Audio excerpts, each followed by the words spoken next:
Good morning, everyone. Nice to see you. I see a lot of familiar faces. For those of you that don't know me, my name is Kimberly Czaper. I'm in the crime prevention unit here at Brooklyn Park. I've been in law enforcement for over 10 years. I was a police officer for 8 years, and then I decided to switch career directions and go into crime prevention, which is more educational, community-oriented, community outreach. So I'm very excited to share with you some ways that you can protect yourself from identity theft. In fact, I'm going to give you one of the best ways that you can protect yourself from becoming a victim, and I'll talk about that in a little bit here. But there are things you can do, and there are ways to stay safe from this crime. So a few of the things I'm going to cover during my presentation are, what is this whole thing we call identity theft? What are we protecting ourselves from? We'll discuss that a little bit. We'll talk about some warning signs of identity theft and how you can reduce your risk. And like I said, I have one of the best ways that all of us can protect ourselves, and I'm going to share that information with you. So what is identity theft? You know, there's a lot of definitions out there, but basically it boils down to someone is stealing your personal information, using it without your permission, and ultimately it can damage your reputation, your finances, your credit history. It can cause a lot of problems, a lot of headaches, and certainly your best bet is to try to protect yourself from getting into that place in the first place. So what are some of the warning signs we need to look for? Well, we need to check our statements, our credit card statements, our medical benefit statements, explanation of our medical benefits. We need to check those line by line and make sure there aren't any discrepancies on there. If your bills go missing, you're used to getting certain bills on the first of the month, and all of a sudden you're not getting it in your mailbox, what that could indicate is someone stole your mail, right? So we need to be aware of the timeline of events when we get these bills in the mail and that sort of thing. If you're starting to get calls from debt collectors and you have no idea what they're talking about, what could that mean? Possibly someone opened an account in your name and they are ringing up debt under your name. A notice from the IRS. You know, granted, we all try to pay our taxes and do the right thing, but if someone isn't, then they're going to get a letter from the IRS. But it could also mean someone's using your social security number without your knowledge and filing a false tax return. So all of these can indicate that something has happened to our identity. Or if you're getting calls or mail about accounts in a minor child's name. There's a lot of different warning signs, but those are a few of the key ones to look for. So how does it happen? How do the thieves get our information? Well, there's a number of ways. They may get it from our trash, right? We throw out stuff in our trash can. Easy for someone to just open that trash bag and get the information right out of there. Or even from a business. I won't mention any business names, but you know, I can't remember how long ago it's been now, maybe a year ago. One of a major business that I certainly do a lot of shopping at sent me something in the mail and said, we need to change your credit card because your information was compromised. That can happen at any business we frequent. How else do they get our information? They trick us. Now, I have another presentation that I give where we talk a lot about different scams. I don't have time to go into scams this morning, but there are ways that they will trick you into revealing personal information over the phone, by email, that sort of thing. It can happen just by having your purse or wallet stolen.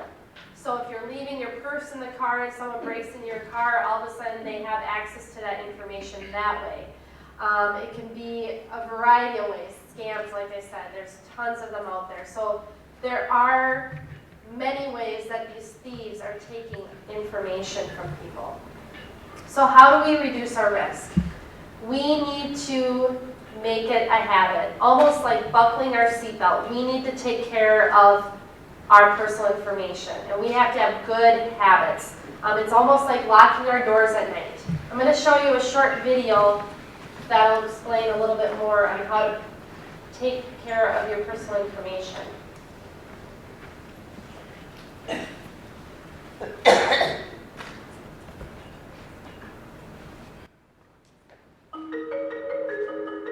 Identity theft happens. happens. It's an unfortunate fact of modern life. But there are certain steps you can take to help keep your personal information from falling into the wrong hands.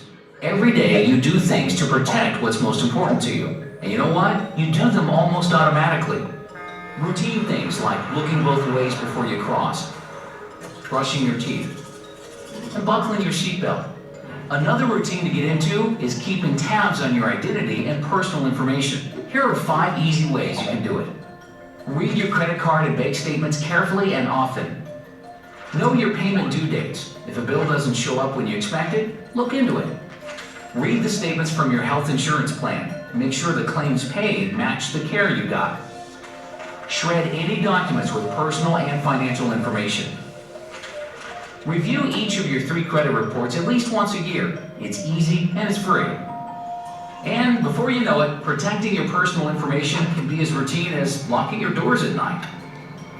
For more tips and tools on dealing with identity theft, visit ftc.gov/ID theft. That's ftc.gov/ID theft.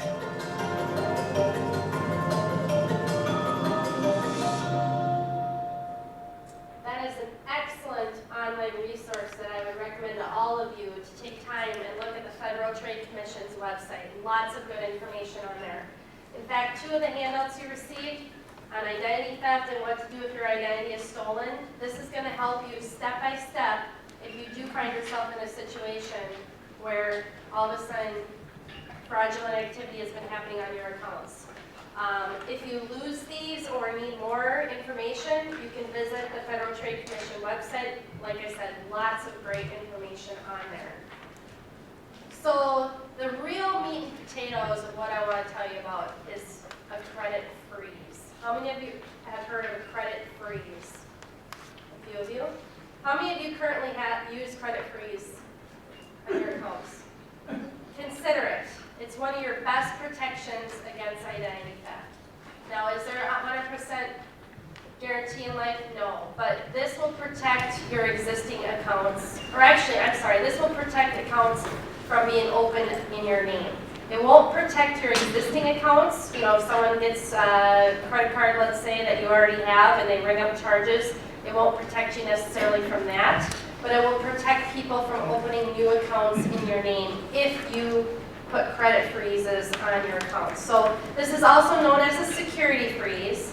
It restricts access to your credit reports, so it can make it very difficult for an identity thief to open a new account in your name. Now, with that being said, if you need to open up a new loan, you know, you're buying a new car, getting a new home or whatnot, it can be a little bit more of a hassle for you, to be honest, but basically you just pay a very small fee, usually it's about $5, and you can lift the credit freeze temporarily with the credit reporting agency so that you can go ahead and get that loan, because obviously they're going to have to pull your credit report and they won't be able to do that when you have this freeze on there. It does not affect your credit score, and it will not prevent you from getting your free annual credit report. But you still need to monitor those existing accounts. It's very important that you continue to look at your statements.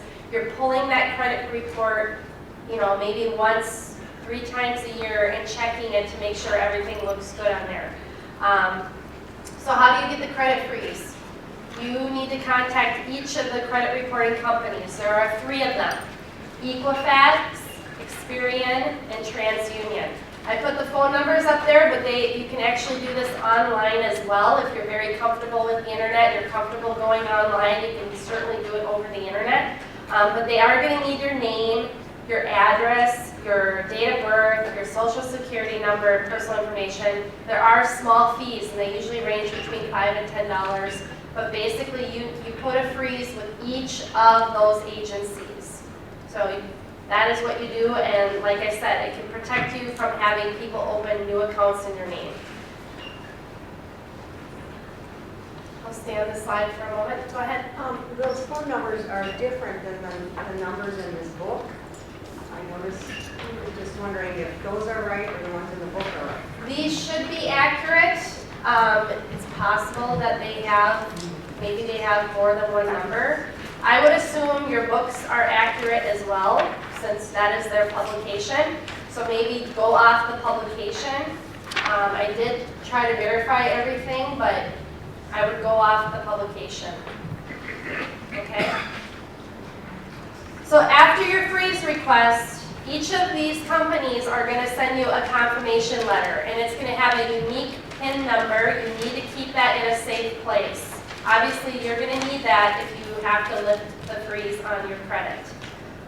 So obviously, if a business needs to check your credit, you're going to have to lift the freeze. You can always ask them, which credit reporting agency are you going to look at my credit? If they say, oh, we're going to use Experian, then all you have to do is call Experian and pay the $5 fee to lift it temporarily so that that business can pull your credit. So it's just a great way to protect yourself. Very small amount of money.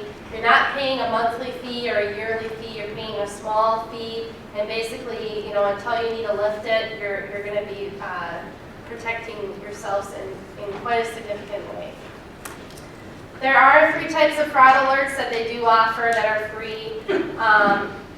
If you are a victim of identity theft and you file a police report, you call them, they're going to place an alert for you. They'll protect you for 90 days. You can get extended fraud alerts that can go up for 7 years. Active duty military, they give protection for 1 year, put alerts on active military. We all have a right to our credit report, free of charge, every 12 months from each of the reporting agencies. So my recommendation to you is you space it out, so you're checking your credit report at least maybe 2 or 3 times a year, and you get your free report from each of the agencies and you space it out. In order to order that, the information should be in your handouts. I try to pick handouts that have a lot of good info in there so you don't have to worry about copying everything down. But you can go online or call the 1-877 number. Reduce your risk by reading those statements carefully. Look for charges you didn't make, okay? Be alert to bills. We said that before. Follow up on accounts that don't look right. Don't wait. Don't, sometimes we get overwhelmed in life and we're like, I don't want to deal with it. It's just a small charge. Well, sometimes what they're doing is they're testing that account and charging a small amount to see how long they can get away with it. So if you catch a small, there's a $1 discrepancy, a charge that I didn't make, you catch that right away, you're going to save yourself headaches in the long run. So make sure you call that credit card company right away and notify them. Respond quickly to notices from the IRS. Now, the IRS will only contact you by letter. They're never going to email you. They're never going to call you. We unfortunately get a lot of scammers that we call the IRS scam, and they will call and misrepresent themselves as the IRS and demand money or threaten you with jail time. It's a very scary phone call to get. I myself have received the phone call, so I know how angry and intimidating they are to you on the phone. You need to know that the IRS does not use those tactics to collect taxes. They're going to send you a letter in the mail, and then you contact them and you go through those hoops if you do owe taxes. Certainly they aren't going to call and threaten you, that the local police are going to come and throw you in jail. That's not what they're going to do. We need to protect our social security numbers. That's important. If someone asks for it at a business, ask them why do they need it, how are they going to use it, and how are they going to protect it. A lot of times they don't need that information. Now I do realize it's on many of your medical cards, perhaps. A bill was passed, I believe it was last year, and it's going to take them 3-4 years to phase it in, but they're going to start giving out cards that don't have your social security number on it. But it's going to take a lot of time because obviously you're talking millions of people. So the best thing to do is try not to carry that card unless you need it. Try to protect that information as best you can. Keep important papers secure. Be careful with your mail. It's very important. We do from time to time have people that go into our community and steal mail from our mailboxes. So it's important to kind of be aware of, okay, I tend to get this mail on this day, and be aware of those timelines. If you are missing something, it could have been stolen. Shred your sensitive documents. We recently had a shred event at our police open house. We have a couple more coming up that I'll mention at the end of the presentation, but you can certainly use that as an opportunity to shred your documents, but I also recommend that you have a cross-cut shredder at home so that you can shred it and throw it away in a way that no one else will get that information. How many of you use social networking sites? Some of us.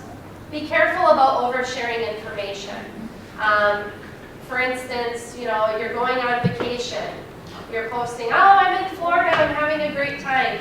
Well, unfortunately, people that may see that you aren't friends with, depending on your privacy settings on your social networking site, may see that information and may use it against you. So just be careful about how much information you share online. Be alert to online impersonators.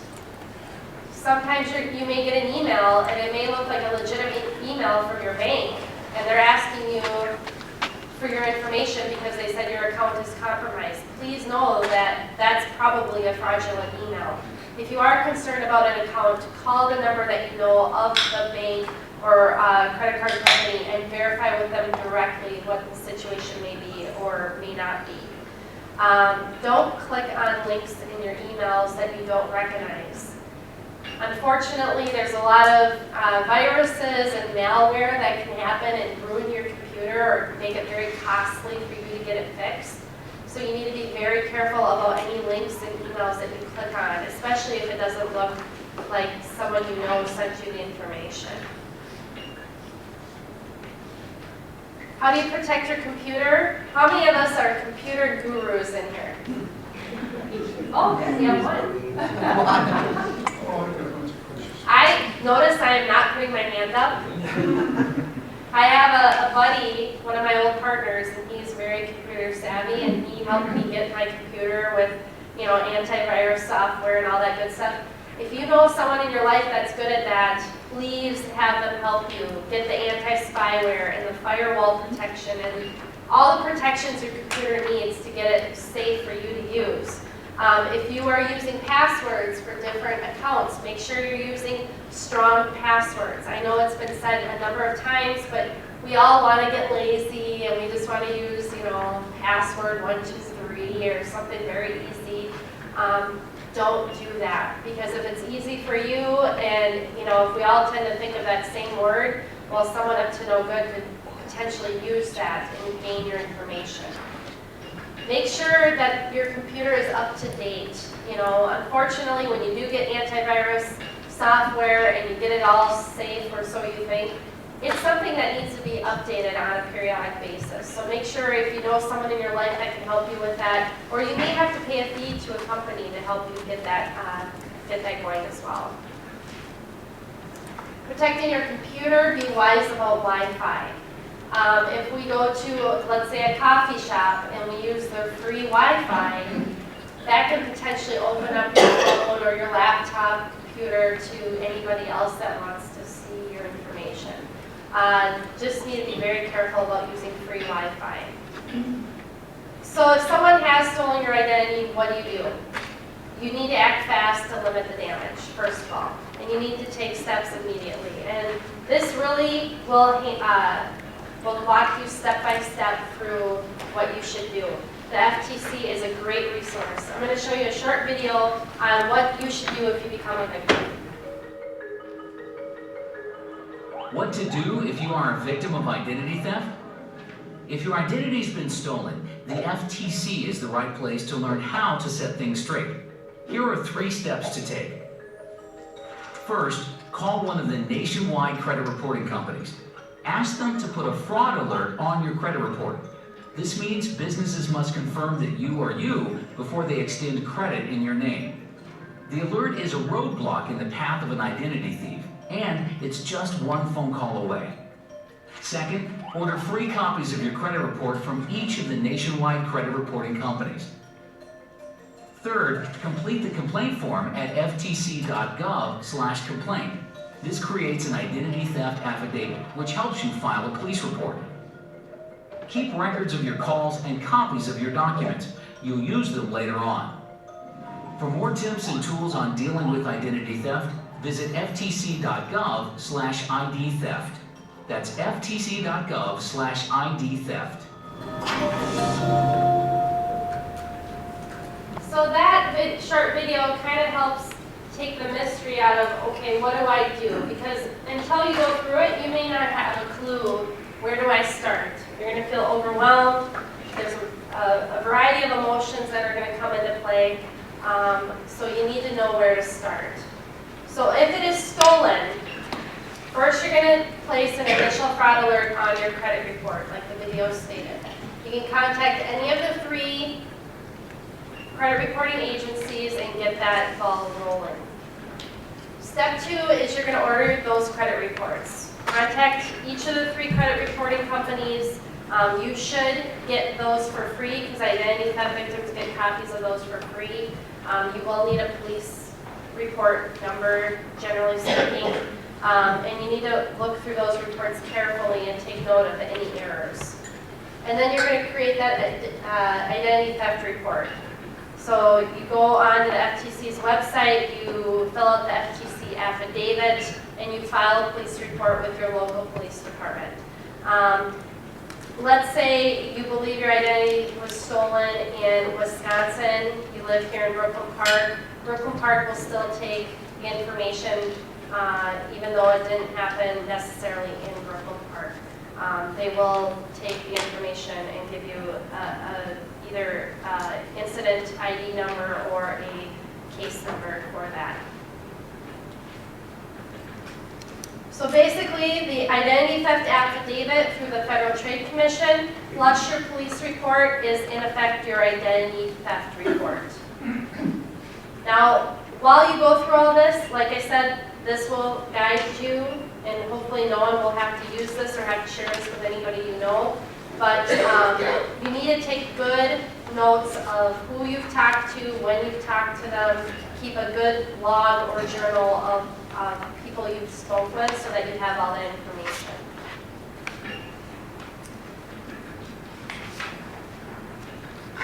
Great website, identitytheft.gov is a great resource. If you have time or want to check it out, I encourage you to do that. You can get a personal recovery plan that will walk you through each step. You can update your personal plan and track progress, so if you are a victim.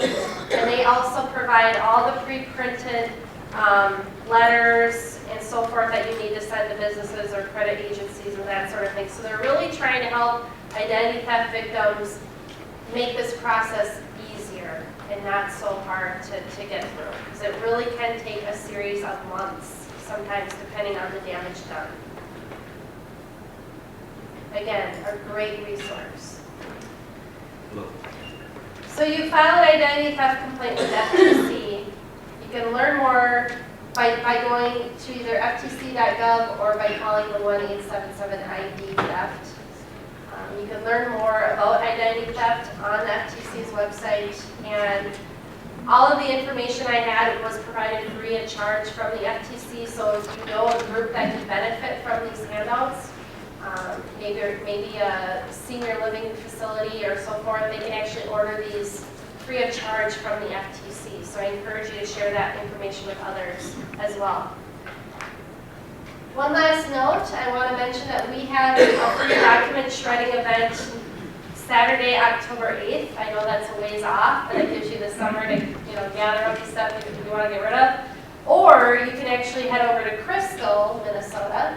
And at the Crystal Community Center on Saturday, May 21st, they're also going to offer free shredding. So if you have, a paper bag full of shredding that you've been meaning to get to, but you haven't had a chance to deal with, I would encourage you to drop it off at that location. Great way to get rid of it. Like I said before, even though this isn't necessarily about all the scams that are out there, I do want to mention just a few common scams that I feel are really important to mention. One I said earlier was the IRS scam. Now with tax season kind of coming to a close, I think that one's going to kind of fall off for a while, but very scary phone call to get. Variations of that can also be what we call grandparent scams, where you're going to get a phone call sometimes at 10 o'clock at night. What do we think when we get a phone call at 10 o'clock at night? Bad news. Yeah, something wrong, something bad happened. So what's going to happen? Our heart's going to start beating faster, right? We're going to be a little bit nervous because we don't know what to expect.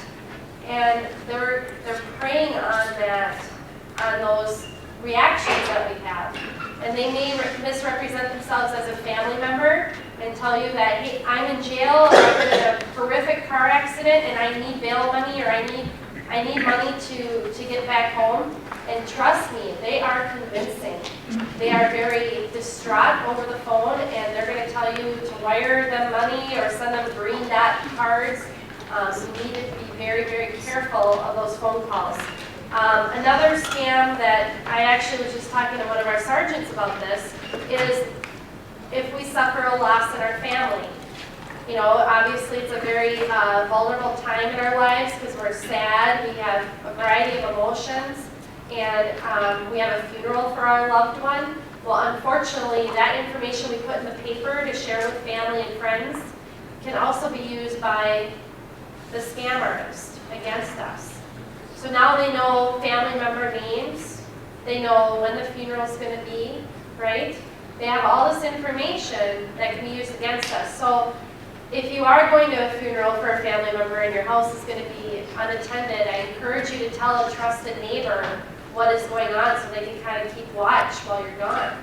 I also encourage you to be aware that in our time of, greatest emotions, when we lose a family member, we can be more vulnerable to people that are up to no good, and they may use that information against us. For instance, they may call you a couple weeks later and say that they're a granddaughter or a family member, and they'll say this is so-and-so, and they got that name right out of that article, and then they tell you, well, this sad story, and I need money because they're trying to get money from you. So please, please, please be aware. If you know someone going through a death in the family, try to be there for them and make sure you talk to them a little bit about these things if you're able to do that.